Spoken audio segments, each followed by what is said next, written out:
Thank you everybody for attending. We're going to get started. We do have a lot of material to go over today. First off, I'm Michael Taylor. You probably know me at this point if you've joined any of the previous webinars, but I work for Early Learning Ventures. So we're a shared services nonprofit. We focus on helping the administrative needs of the hundreds of childcare providers in our network. And typically that ends up being the day-to-day processes. But as every commercial, celebrity, and webinar intro like this one lets you know, day-to-day is a little bit different right now. And that's actually why we're welcoming on the experts to help with these themes related to the business or administration. And so this week, we are joined by Laura Hazen of Hazen and Klopman Law, and she's going to be going over the many guidelines concerning unemployment insurance. Then after a few questions, we're also lucky enough to be joined by Greg Cairns of Cairns Legal. And he's going to be walking through workers' compensation and its relation to COVID-19. So all of us today know there's quite a bit of material we'll be walking through, which is why, as always, we'll be sending out a recording of this webinar, a copy of all of the slides, and a copy of Greg's notes that he's wonderfully put together for us and that has tons of useful links. And all of that will come in a message about an hour after the webinar. So thank you for putting that together for us, by the way, Greg. So before I turn it over to Laura, I'd just like to highlight two things. First, if you're a member of the ELV network utilizing CORE, our childcare management system, you probably received a message earlier today just letting you know that once again, we're going to be covering all monthly fees associated with CORE for May. So we hope that helps. We're putting together some other things to hopefully help you out. And then second, for people not in the ELV network, we've opened up our shared resources platform up for free to all early childhood education professionals based in Colorado throughout the rest of 2020. So we'll have a link out to it in our post-webinar messaging as well. But that's enough of announcements. We got a lot to get to. So I'm going to be turning it over to Laura for a moment before hopping back in with some questions. So Laura, would you mind taking it away? Taking it away. Would you change the slide, please? All right, first of all, I just want to say good afternoon to everyone. It is lovely to talk to you. I got to say, it kind of cracked me up to see those pictures of Susan, my law partner, and I in suits. Feels like about a lifetime and a half since I put on a suit during this time of COVID, but I'm happy to be here today and answer some questions for you. New slide.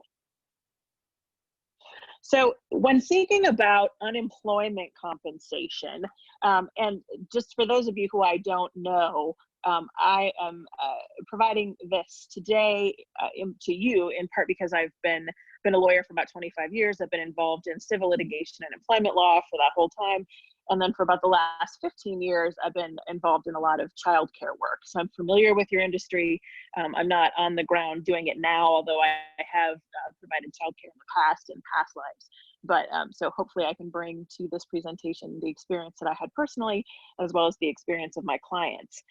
Unemployment is something I've been getting a lot of questions about, sort of following up on the Federal Leave Act presentation that Susan and I did a few weeks ago.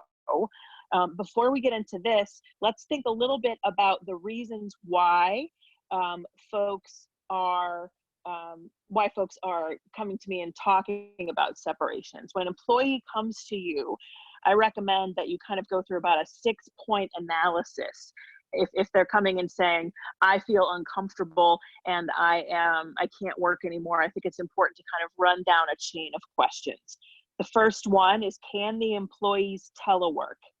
Even though you're providing a direct service, it's possible some of your employees might be able to telework doing license plans or things like that. If they can't, then you keep going. Number 2, does your employee have an entitlement to the 80 hours of federal leave that we've discussed in the past? If they've already used it, or if they don't qualify under any of those categories, then you continue. If they are entitled, you provide them that leave and delay this sort of analysis until after those 2 weeks.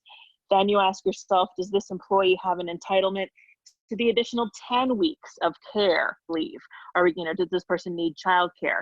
If they're entitled to those additional 10 weeks under the emergency FMLA, again, you delay their separation. If they're not, then you keep going. Do they have PTO available? If they do not have PTO available, you continue. If they do, you can pay that out. Does the employee have an entitlement to some other kind of statutory leave, such as the Family and Medical Leave Act leave? That's 12 weeks. That only applies to you if you have 50 employees or above. So for most of you, that will be irrelevant. If you don't go there, then you need to ask yourself, is this person suffering from some sort of a disability, or are they a vulnerable individual or under the governor's order? If so, then we need to have a conversation about the Americans with Disabilities Act and whether some sort of an extended unpaid leave would be a reasonable accommodation. Assuming you don't have that, and we're going to talk more about the governor's order later, then the employee separates. So now you have an employee is separated. So the question then is, the first question that unemployment will ask is, was the employee's separation a volitional act? That is generally what the Department of Labor, in the unemployment section, cares about. Did this employee take an act of their own volition? Did they do something deliberately that triggered their separation? Now, it is not, oftentimes I get the question, can I give an employee unemployment? Or can I put an employee on unemployment? Ultimately, it's the Department of Labor's decision whether or not an employee gets unemployment benefits or not. What this presentation is going to go through are some of the questions that the Department of Unemployment asks, so that to the extent it's your so that you understand the ramifications of separating people for different reasons, and so you can kind of evaluate the risk of them, ending up with unemployment on your benefits or not. What I've done is, in considering these separate questions, I've pulled some cases to kind of give you an idea of how the Department of Labor thinks. You should know, in my opinion, that it's kind of clear as mud what they're going to do in this circumstance. But this hopefully will give us some sort of guidance, so at least we can make an educated guess. So the Volitional Act, once an employer determines that an employee is not qualified, then the claimant must demonstrate that their act was not volitional, that it wasn't their fault, or they didn't cause the separation. The concept of fault doesn't mean that the employee is culpable or intentional, but it requires something. If the employee is exercising some sort of control, if that makes sense. Now, one of the things oftentimes I have folks who come in and say, well, this employee, we terminated them because they were bad at their job, they violated written work rules, etc. In my experience, if you have documented, we have this policy, you're supposed to wear a mask in the school, for example. It was in our handbook, we reminded you, you consistently did not do that, therefore you're fired. You don't always have to have a written warning before you terminate someone if there's a written work rule, but the Department of Labor sure does like it. So if you're trying to ensure that an employee does not receive unemployment benefits because they themselves are violating your rules, the best way to make sure that they're doing that is to make sure you have good documentation that I told them they shouldn't do this, but they did it anyway. Next slide. So let's talk about the qualifying reasons. When does an employee receive a full award of benefits? This is, again, whether is an assumption. An individual who's separated from a job must be given the full benefits unless, okay, so the presumption is they get benefits. Next slide. A full award can be given because of lack of work or reduction of hours. So if your school is running on reduced hours, or you have fewer kiddos and just don't need it, if you have to reduce their pay, or if their duties are different. So for example, if you have someone who's acting as a director and you say, look, we don't need you to act, or an assistant director, say, that's more realistic. You used to be a backup director and now we're gonna put you in a classroom. They could say, well, my duties have changed sufficiently that it is as if you terminated me. There's a provision specifically in the regs that says if someone is ill or caring for an ill family member, they're entitled to a full award of benefits. No court in Colorado has ruled on that section. So we don't know what that means, but I point it out because that could be one place that the Department of Labor goes this month as they're faced with so many folks who either have COVID or who are caring for someone with COVID. Alcoholism, not illegal drug use, but use of a legal intoxicating substance could be a reason for a full award of benefits because it's considered a disability under the ADA and because sometimes separations from employment help folks get treatment. And I raise that because we're certainly seeing an increase in misuse of alcohol during this time.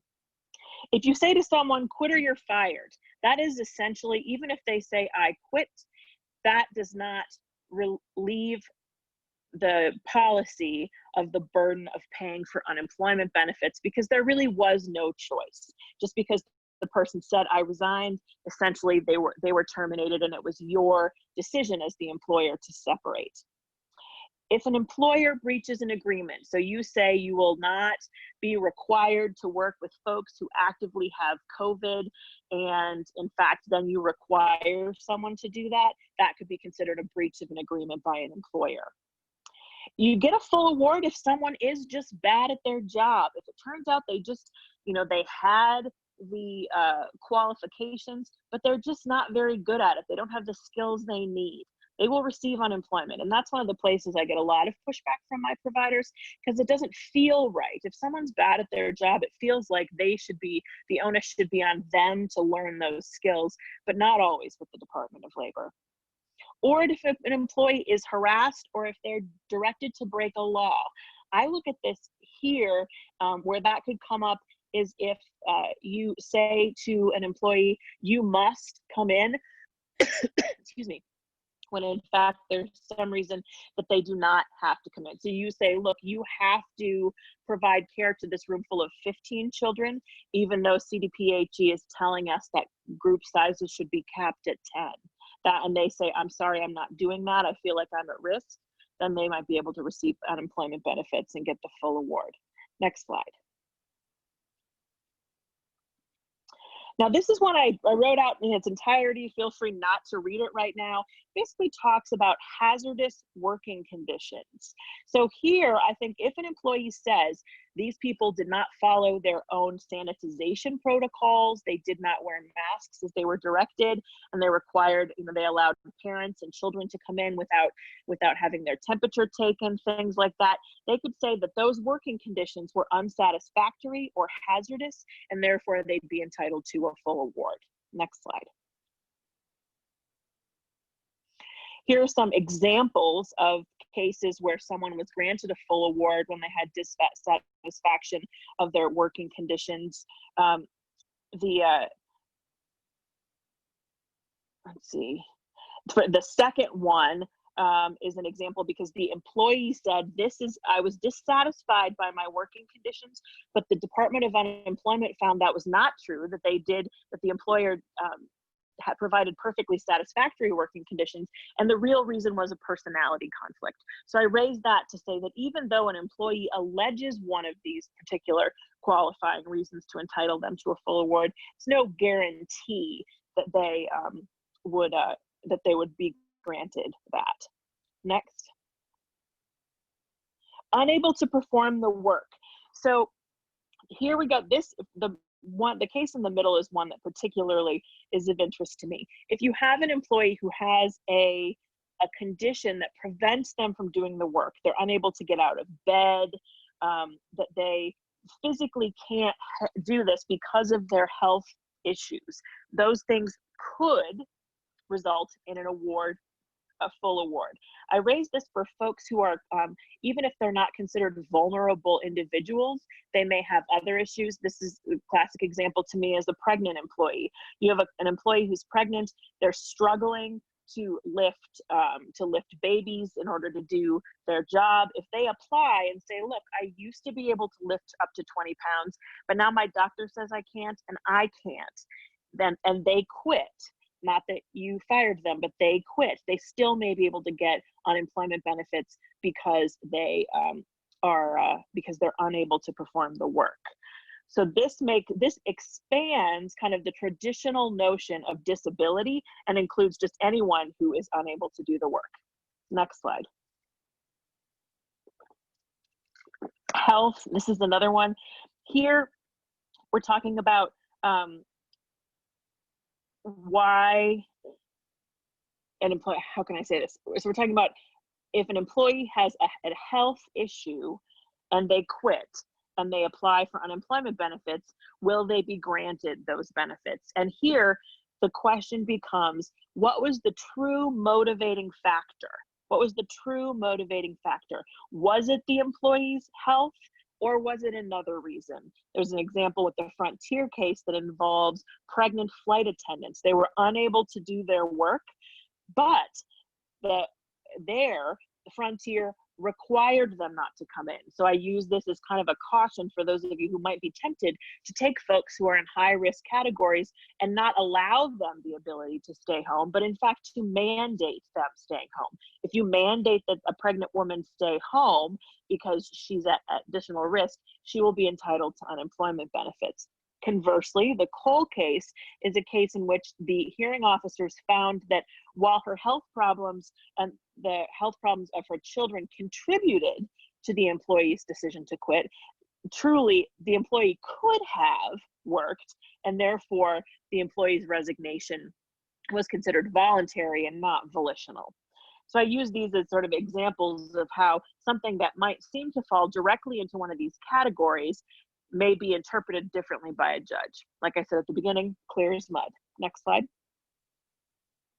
What are some reasons that a person would not be able to get unemployment? If they are dissatisfied with working conditions that are reasonable, they just don't like it. It's subjective. So they say, look, I prefer everyone to wear 2 masks instead of 1. That is subjective. There's no evidence that wearing 2 masks is better than 1. That person quits. This is a subjective disqualification, and therefore they're not entitled to benefits.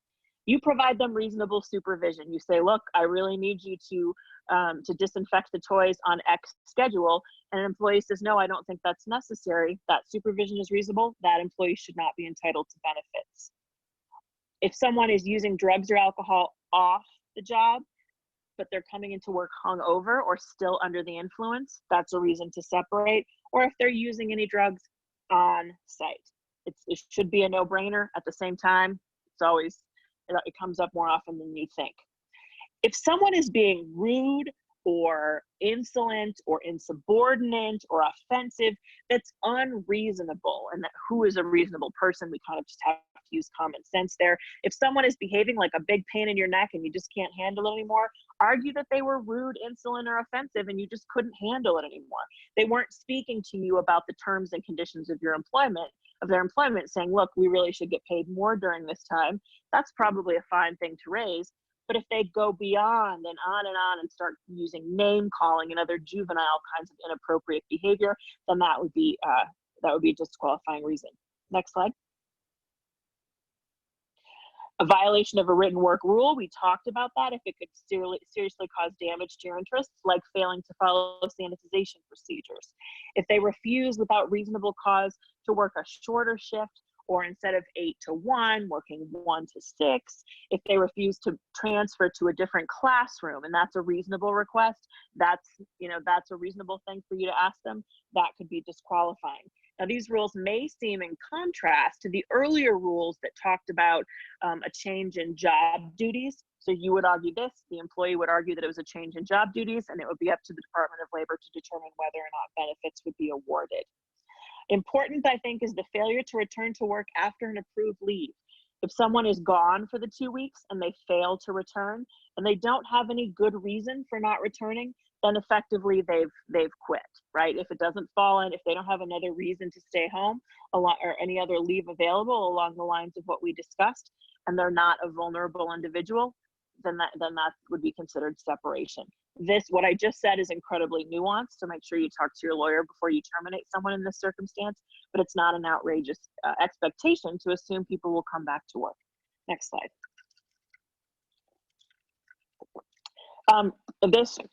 Missing a heading.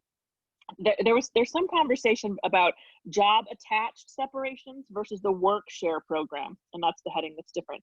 I have job attached means that when you get an application for unemployment from and someone, you fill out the paperwork that you as an employer respond to the separation. They'll ask you if they're unionized, they'll ask you if they are job attached or they're seasonal. You can indicate job attached, and what that generally means is that that employee is expected to return to work. It's just kind of a temporary layoff. That person should be entitled to receive benefits if their hours drop below 32. So someone could be job attached and working for just reduced hours and seek unemployment for that delta between 32 and a typical week. For work share, that's a program you can see quite a bit about on the unemployment department website. If you are lucky enough to get someone from the Department of Labor on the phone, what you'll hear from them is that it's an old program. It wasn't meant for this kind of circumstance. You have to follow a number of different requirements if you want people to stay in this program. But what's very important is that I have heard that if you you have to have it 24 hours or fewer. So if you're doing job attached and just doing a reduced schedule, it's possible that employees will not be able to make up that delta of hours in the same way that they will if it's job attached. Because if they work 25 hours, that would be considered sort of full time for this program. So they'll not be able to make up the delta between 25 and 40.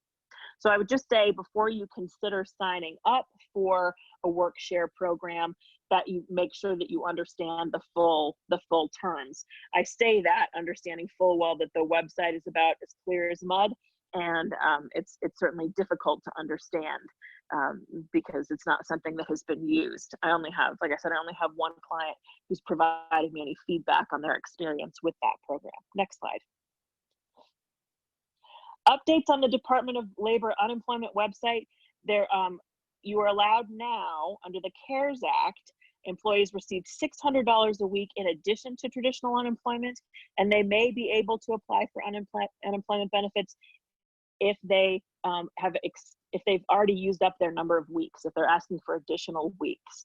I would recommend that you continue to consult the Department of Labor website to make sure that you understand additional updates as we go. Next slide. The work opportunity tax credit. There are a couple of different tax credits I think it would be worthwhile understanding. If you work with and you're able to hire a certain group of job seekers, you may be entitled to a work opportunity tax credit.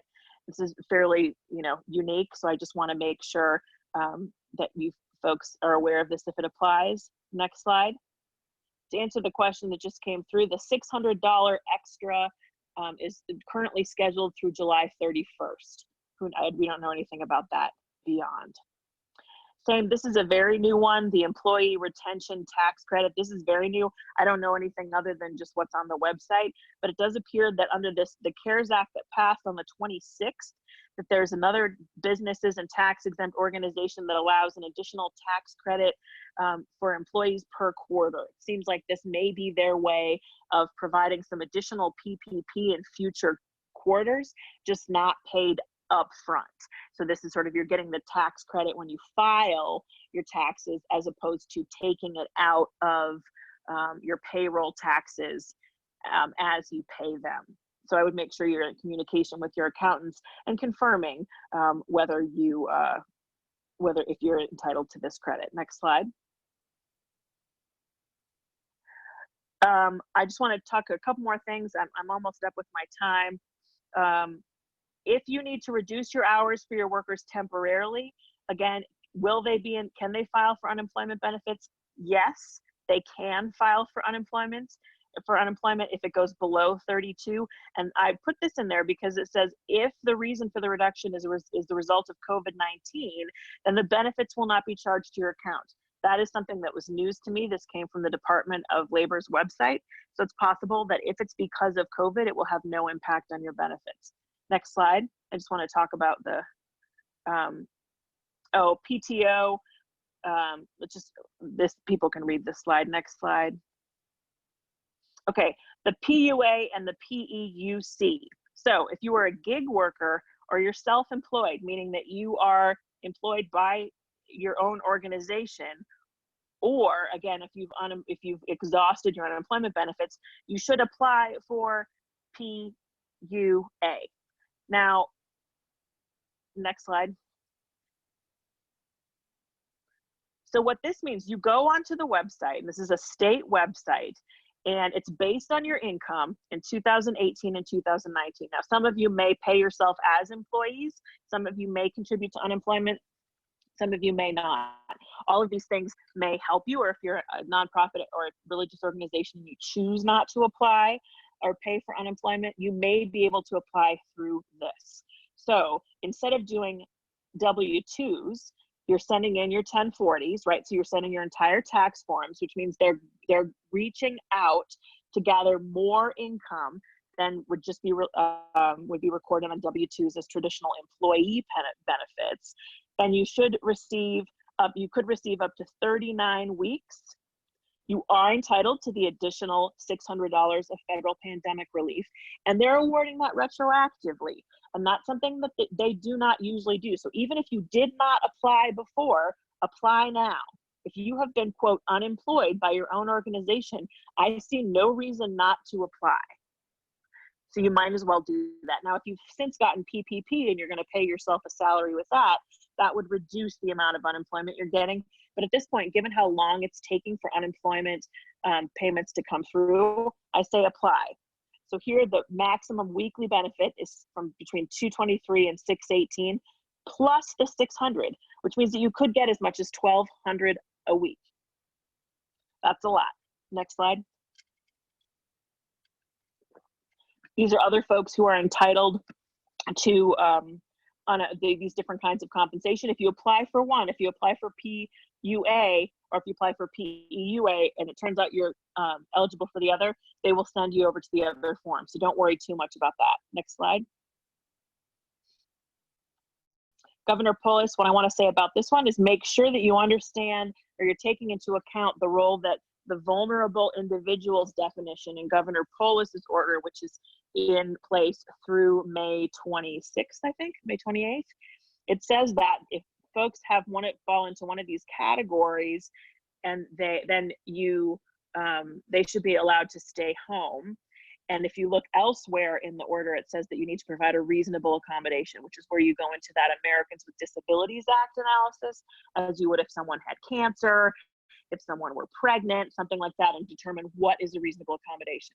I suggest that unpaid leave forever is not a reasonable accommodation, but probably at least through the end of May, it probably is. So I would say if you have someone who falls into this vulnerable individuals category and they want to stay home, make sure you're seeking advice on that. All right, Michael, do you want to give me some questions? Here's the safer at home link. Sure thing. Yeah, thank you for that, Laura. One question that did come in that I'm not sure which category that you talked about that would fall in, but if a staff member quits because they do not feel comfortable working, can they apply for unemployment? So certainly they can apply. Anyone can always apply for unemployment. If they're uncomfortable because they're a vulnerable individual, you may have an obligation to do something else. If they're just uncomfortable, if they go in and are savvy about arguing that the working conditions were hazardous because they are somehow at risk for COVID, or they're scared about COVID. I haven't heard of anyone saying, I'm anxious about it and that's a disability and you need to accommodate that, but they certainly can apply. The question becomes how many, will they be granted it? And I think there's a chance they could be. I expect at some point, typically if you ask me in a candid conversation, I'll tell you the Department of Labor hands out unemployment like candy. I think they're very generous with it. However, in this instance, I think at some point they're going to have to draw lines. There is an FAQ on the Department of Labor's website that I can send to Michael to circulate around that is supposed to answer some of these questions, but all it does is it, instead of giving you the FAQ when you click on the link, it goes to the form where they're asking folks to provide information about employees who are receiving unemployment and despite suitable work have chosen not to come back. So there's a glitch on the website, but hopefully that will eventually come out and will be useful to us. Thank you. I just want to do one more before we're going to pass it off to Greg, just that way we get the full information out there. Yep. So this is one that's come across from a lot of different home providers and Yep. centers, especially homes, and it concerns, what happens when you are just under earning, reduced income. Yes. It's like, you only have 2 of the children instead of 6. What is the maximum they can earn to qualify for PUA and the additional 600? And what happens if we apply and are told we're earning too much? If you apply and you're told you're earning too much, you just don't get it. That's it. You can appeal and say, sorry, I think I am. But if you go onto the Department of Labor website, there is an income calculator, a benefits calculator. I would suggest that you go review that. And for the PUA, so typically for employees, the question is how many hours are you working in? Is there a reduction in hours? But I think you could make an, as with exempt employees, they make an analogy if your income drops, that you should be able to get some sort of underemployment benefit. So you should be able to get something. Again, I would go and look on the PUEA benefits calculator to give you some more specific answers on that. All right. Yeah, thank you. I know we still have some questions that have been coming in, but because we're wanting to make sure that we get as much of this information out as possible, I'm actually going to be pausing it there and turning it over to Greg for him to talk on workers' compensation. So I guess just right before I do pass it off to Greg, Laura, where should people go if they do have specific questions related to themselves? To the Department of Labor? Is that what you're asking me? Yeah. So if you have questions related to yourself, it's the Department of Labor. It's the DOL.gov, and you just Google Colorado Department of Labor benefits and unemployment, and you should be able to find the benefits calculator there and updated information on the emergency, the PUA and the PUEA. Again, they just came out on March 26th, so we're all sort of in new days. We don't know a lot, but that. And then if you're looking for discussions on what kinds of accommodations are reasonable, if you have a vulnerable employee, I would say the best place to go would be looking under Americans with Disabilities Act discussions about what kind of accommodations are reasonable, or talk to your lawyer. Wonderful. All right. Thank you so much, Laura. If we do end up having time at the end, we'll maybe swing back to some questions, but I think it's important to turn it over to Greg. So yeah, Greg, if you want to take it away. Thank you, Michael. And I want to express to Laura that she did a fabulous job. Gave a lot of information, and I'm very proud of what you did, Laura. Thank you so much for educating us about what's going on in unemployment comp with the COVID ramifications and implications. Next, I'm going to talk about Colorado workers' compensation and COVID-19. Why would I know anything about it? Well, I've been doing workers' compensation, yes, for 37 years. Been defending employers of all types, self-insured, insured, on occasion non-insured. And for the last 7 years, I've also handled some claimant cases. So I know from both sides of the line how people think and how they act in the work comp world.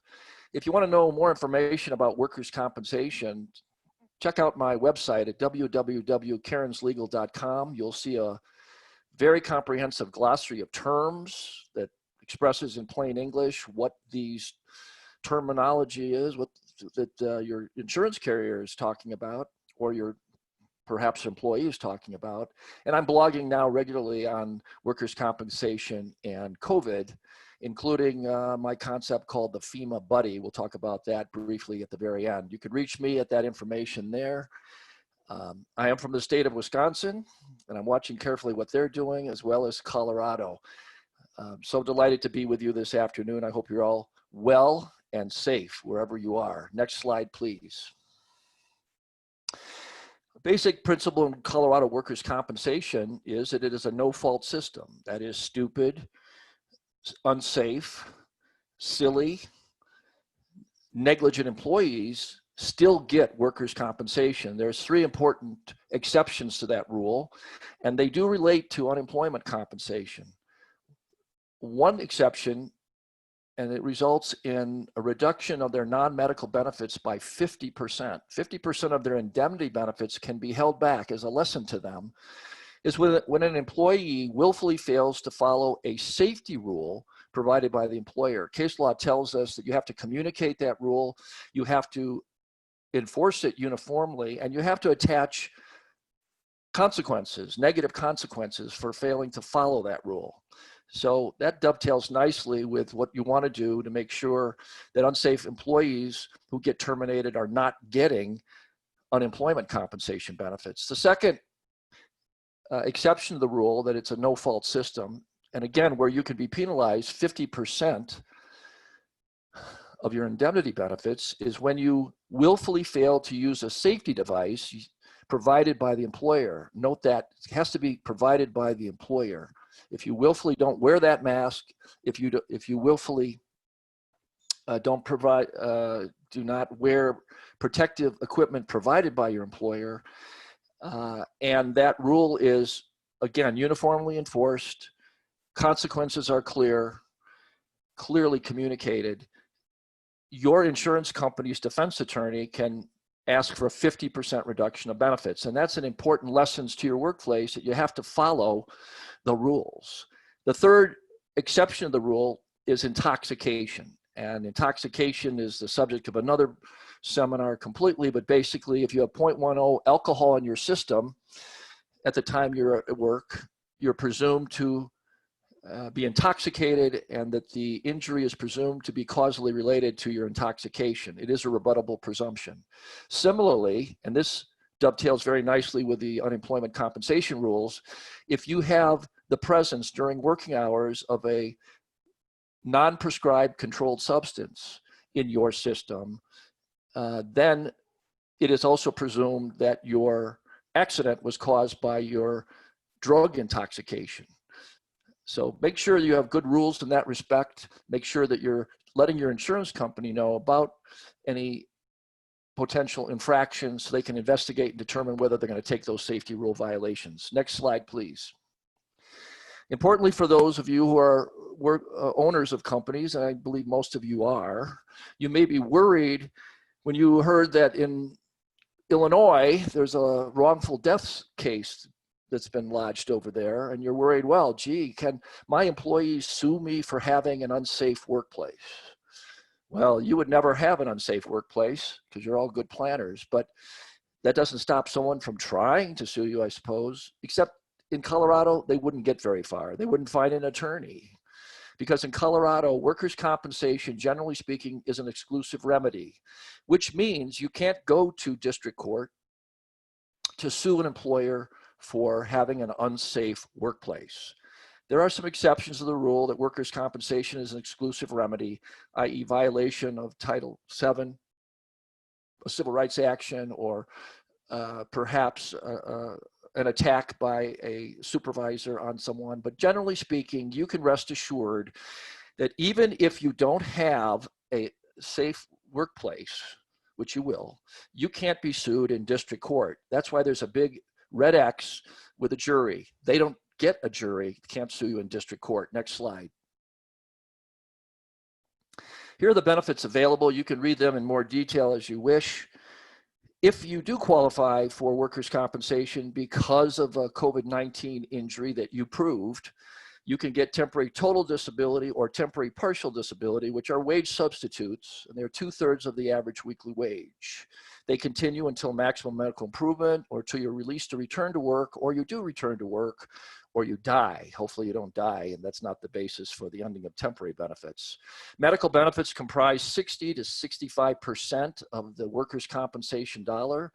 And in the COVID context, they would include, obviously, your doctor expenses, hospital expenses, medication, respirator expenses, mental counseling, if appropriate, medical mileage to and from going to the pharmacy or to your medical appointments, etc.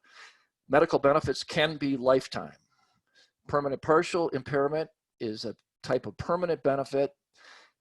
It is measured by reference to a 4-factor formula or a 3-factor formula, depending on what type of injury you have, and it is supposed to compensate you for future wage loss. In the COVID context, I can imagine that some people will come out at the other end with decreased lung function. That can be rated by a doctor, and it's possible that some people who proved their case that they were entitled to workers' compensation were entitled to what's called permanent partial impairment. Let me stop right here to say all of you, I'm sure, are insured for workers' compensation, and I bet half of you or more are insured by Pinnacle Assurance. Pinnacle Assurance is being very, very good in communicating their policies of what they're able and willing to do to protect you and your workforce. And so I would recommend you look at their website or talk to your Pinnacle representatives. But for those of you who have other insurance companies who don't have that kind of information, again, if you contact somebody, an underwriter or somebody from that organization, they can explain what they are able and willing to do in terms of helping you protect your workforce. They don't want those claims any more than you do. Permanent partial impairment, they can explain to you, as they can explain permanent total disability, which is the big ticket item here. You can have life benefits at 2/3 of the average weekly wage. If somebody should have surgery or have a tracheotomy to help them breathe, they could have bodily disfigurement up to a state maximum. It's currently about $10,000. And worst case scenario, if they die and can prove they died because of exposure to the coronavirus, they can have death benefits. Hopefully none of us ever have to wrestle with that. Next slide, please. A few words about how work comp cases are going to be evaluated. Have to start with the concept of occupational disease. COVID-19 could be considered an occupational disease because an occupational disease under Colorado workers' compensation law involves the exposure over time usually, although it can be a one-time exposure, but it's a hazard that's encountered in the workforce. But as the statute tells us, you don't get workers' compensation benefits for an occupational disease if you're equally exposed to that hazard outside of work.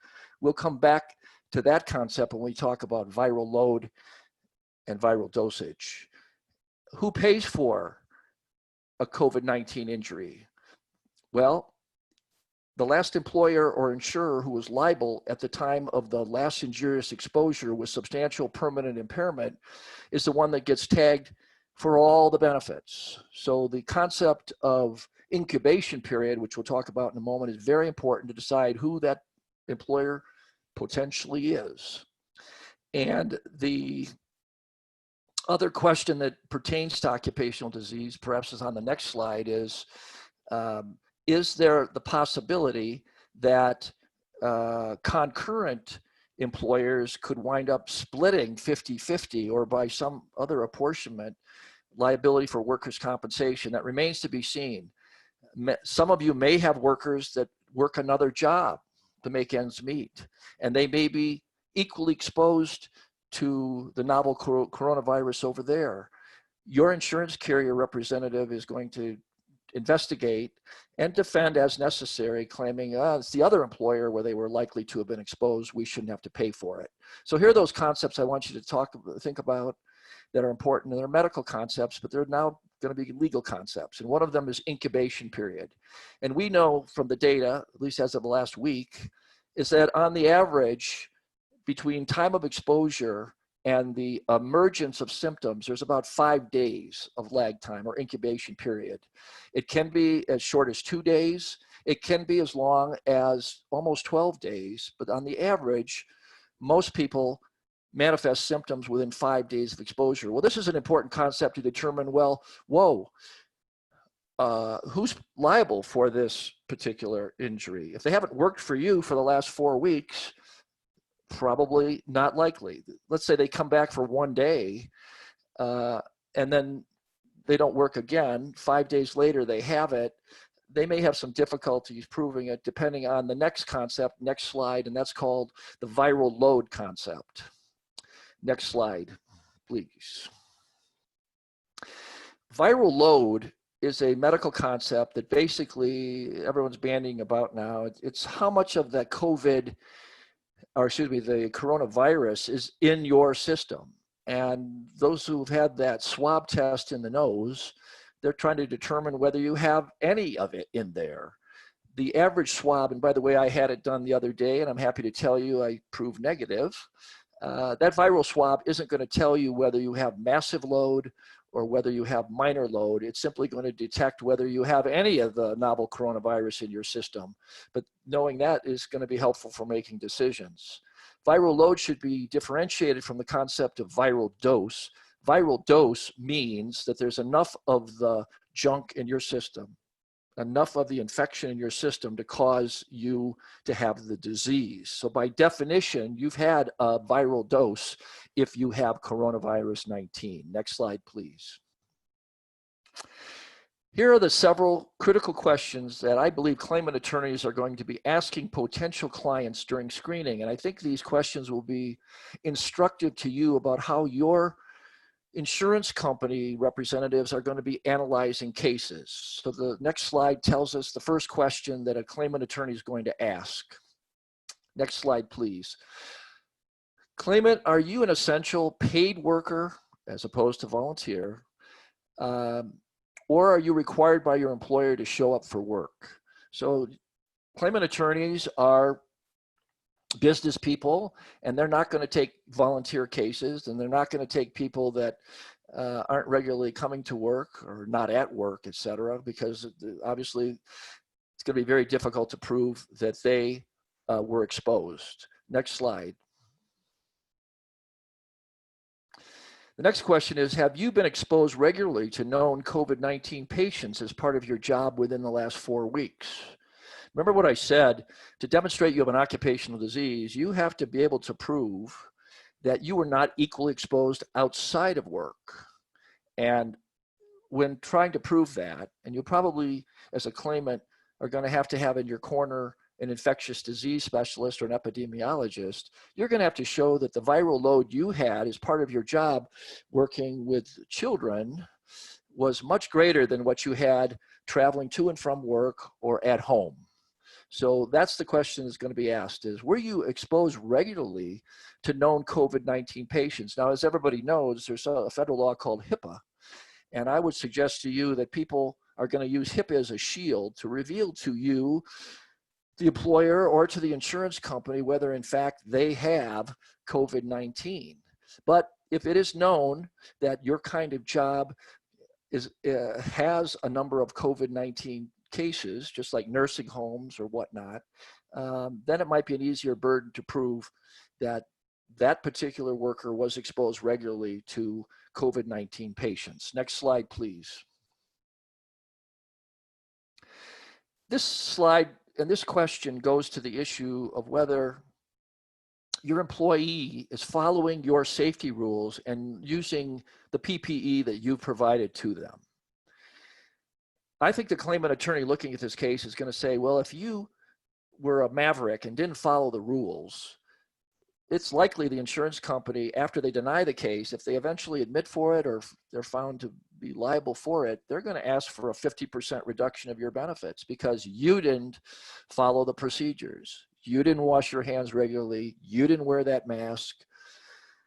You didn't follow the employer's rules that were designed to make the workplace virus safe. So when claimant attorneys are screening the cases, they're going to be very careful to make sure that the employees were following those rules. Next slide. Obviously, there has to be a diagnosis of COVID-19, or because of lack of testing, right now when they're talking to that claimant attorney, it's not for sure that they have COVID-19, but they have the serious symptoms that indicate they do. Or very importantly, some claimants are going to say, I myself didn't have physical symptomatology, but I am so stressed out because I was exposed to, on a regular basis, coronavirus, that I now have post-traumatic stress disorder.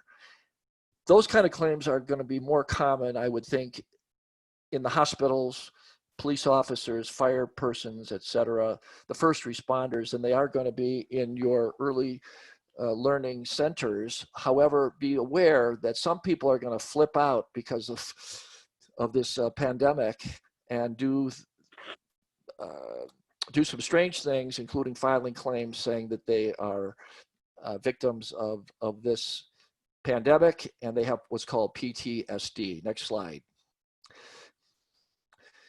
Fifth question, and this goes again to that causation analysis. Were they equally exposed outside of work?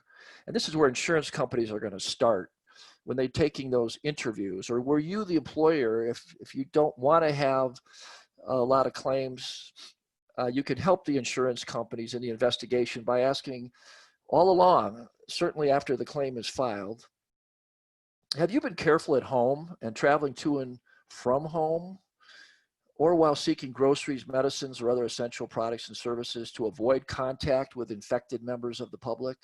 You might not know who they are. You don't know who's got that swarm of COVID or the novel coronavirus around them, like Pigpen. But do you take off the mask when you go home, when you ride the bus? When you get home, do you have someone at home who has COVID-19? Are you doing the washing protocols at home? Because if you're not, there's an argument that could be made that you were equally exposed outside of work and your workers' compensation claim should be denied.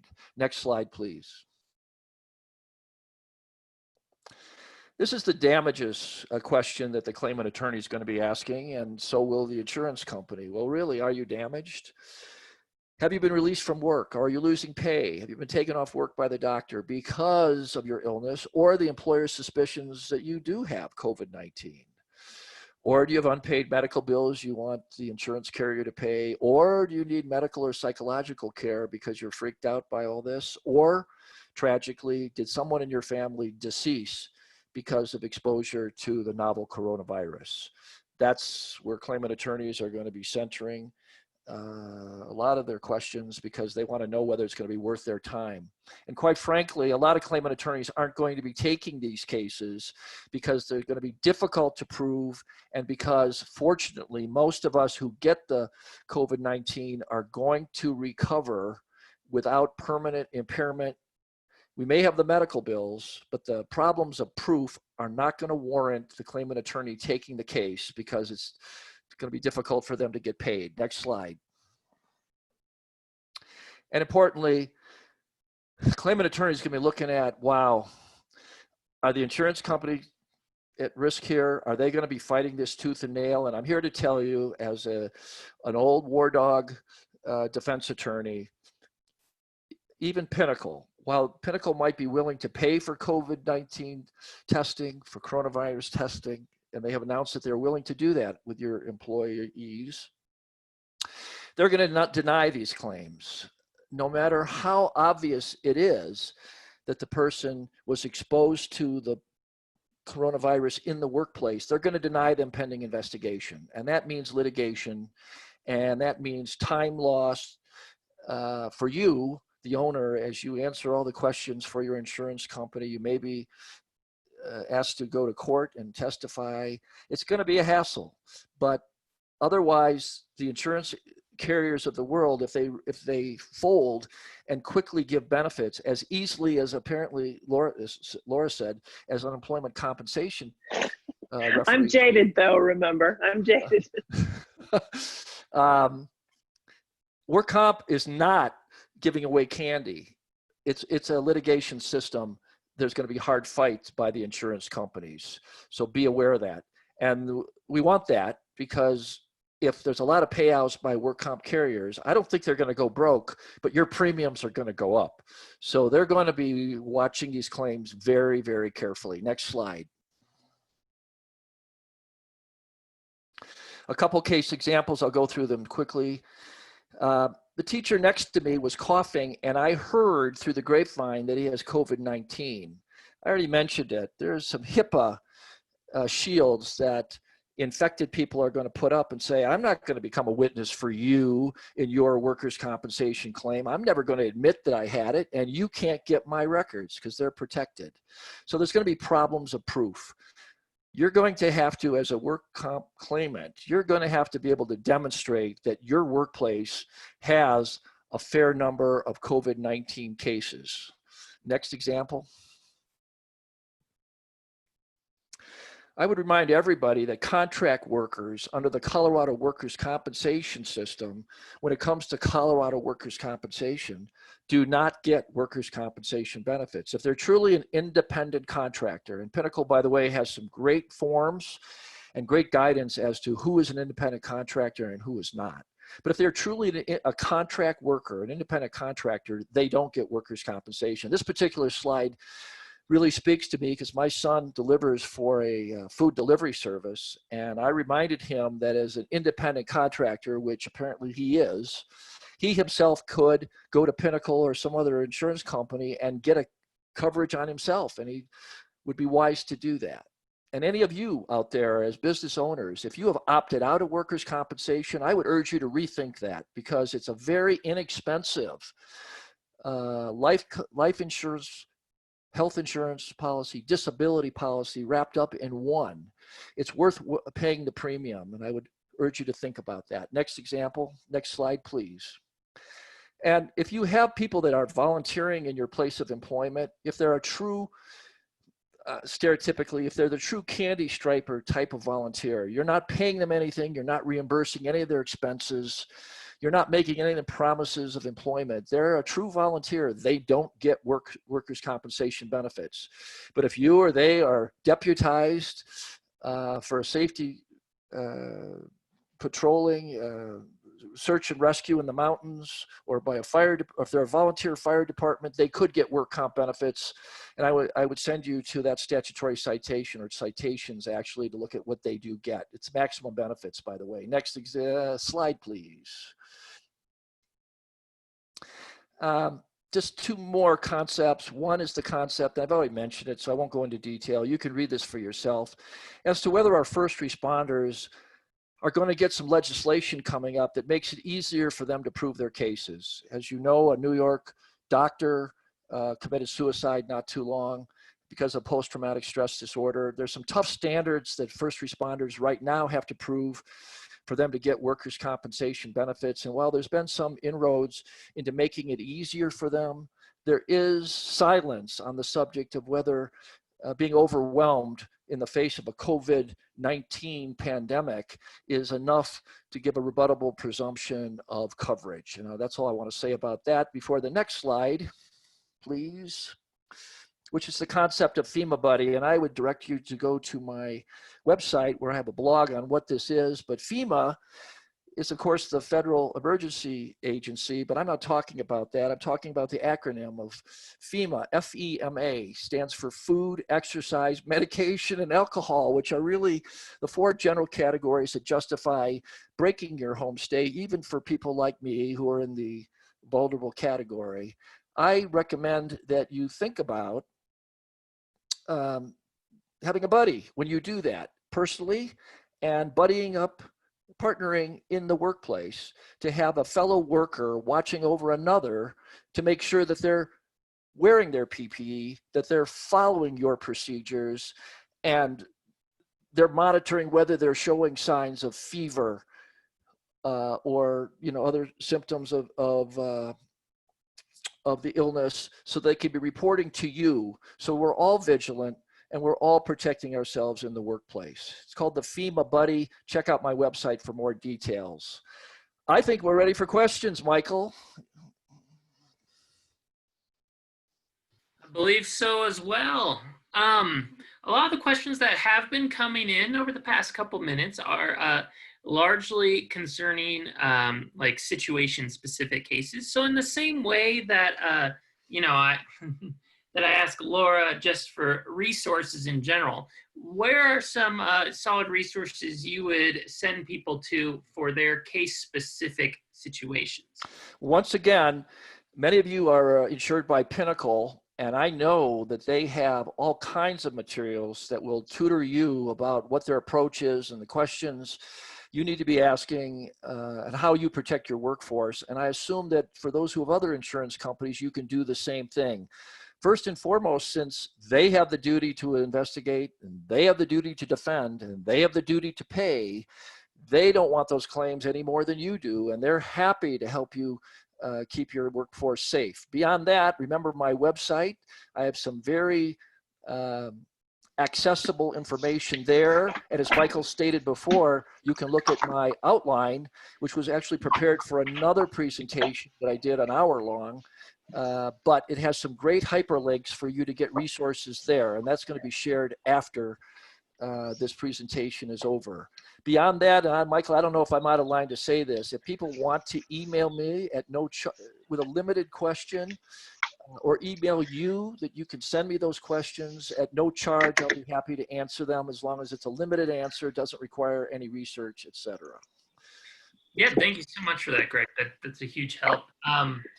Sorry, yeah, this one decided that he wanted to bark. Luckily, I was on mute, so I've been holding him for the second half. Yeah, I do want to just follow up. Again, we're going to be linking to both Greg and Laura's websites in case you do want to contact them with a more specific question. We're going to be sending out a copy of the recording, a copy of all the slides, and then that outline that Greg had mentioned. We're also going to post in a couple links that Laura sent over our way during Greg's talk that relate to several of the pieces that she had been answering during the question portion. But because we are up on time, I do just want to pause there unless if there are any final comments from Laura or Greg. No, my only comment would be hang in there. It is confusing, and it's confusing to everyone because so many of the laws that relate at least to the employment portion of all of this are changing constantly. And as even Greg indicated, the future laws, potential laws going forward. So just be patient with yourself, try and slow down. I like checklists and things like that for employers because it helps you remove the emotion of it. Because when someone comes to you and asks for a benefit, you're going to have an opinion about whether they're a great employee and you want to do everything for them, or when they're not a great employee and therefore you don't want to help them out. So just try and slow down. Think about what you would do in normal times, then think about what you do in these times, and this will be over eventually. We won't be doing this forever. And in the meantime, make your workplaces safe and communicate, enforce those rules that have consequences, and be safe at home and stay well. All of you out there are very, very important. To me, you're essential workers, but I'm not the governor, so I don't get to declare you that. Michael, thank you so much, and Milena for putting this presentation together. It's been an honor to participate. Thank you so much, Greg. Thank you, Laura. And all of our attendees, thank you for joining us. Next week, we're going to be, we'll have some guest speakers from the food program, and the following week, some guest speakers from state licensing. And we'll basically be going through some things about, like, as it prepares to open up again, what should you be mindful of? But yeah, thank you all so much. I hope you got something out of this, and we'll be sending you out some post-webinar messaging here in about an hour. All right, thank you all.